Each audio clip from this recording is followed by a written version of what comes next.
Good afternoon, ladies and gentlemen. I think, firstly, my extreme thanks to those who are present here in the audience.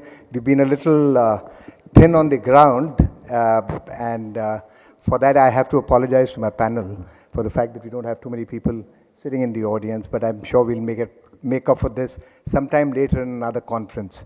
But for all those who are present here, thank you very much for being here. I think we've had some exciting talks right from the beginning in the morning. The aspect of how digital revolution has permeated our society, how governance, administration, security, all have been taken over, and somehow you and I, whether in our personal life or in our professional life, have become slave to this whole digital ecosystem that has got created. And I think artificial intelligence, with its related technologies of machine learning, virtual reality, augmented reality, you're talking about NLPs, you're talking about robotics, you're also talking about cognitive applications and replicating and trying to get the best of the adaptive capabilities of the human into this complete domain of computerized functioning.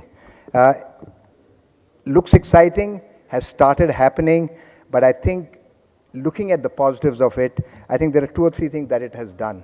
It is empowering us to address the existing challenges of poverty, health, gender disparity, climate change, efficiency in urban living, whether it's water, energy, transportation, but primarily both issues related to the urban and rural lifestyles. They're being addressed positively. And I think this is where the linkages come in with AI and with SDGs.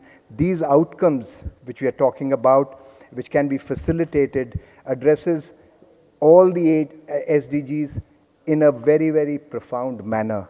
And when you come to education, being SDG number 4, you have the relationship for today's talk, but also the fact that with the influx and the development in the field of AI, all these are getting addressed holistically. We've got a very, very exalted panel, but I'll just flag 2 or 3 things.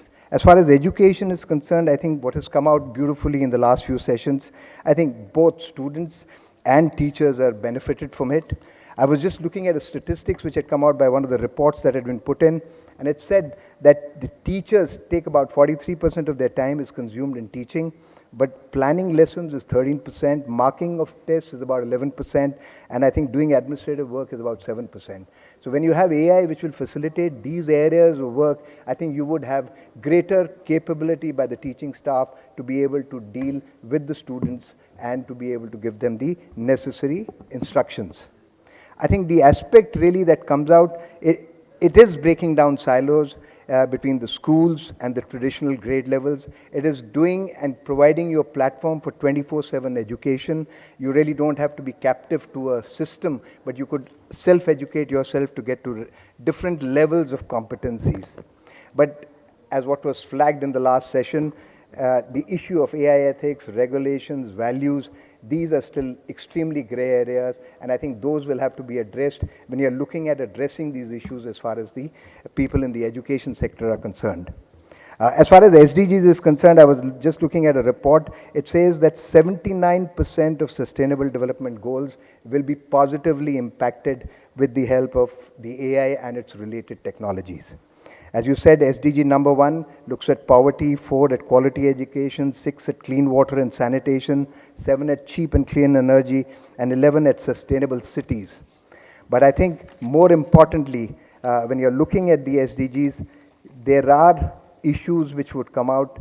I think circular economy, the AI tools will give you the real-time capability to be able to analyze and modulate and carry out changes that you require to carry out, so that you have a much more harmonious living between development, your lifestyles, and the living environment that you and I are part of.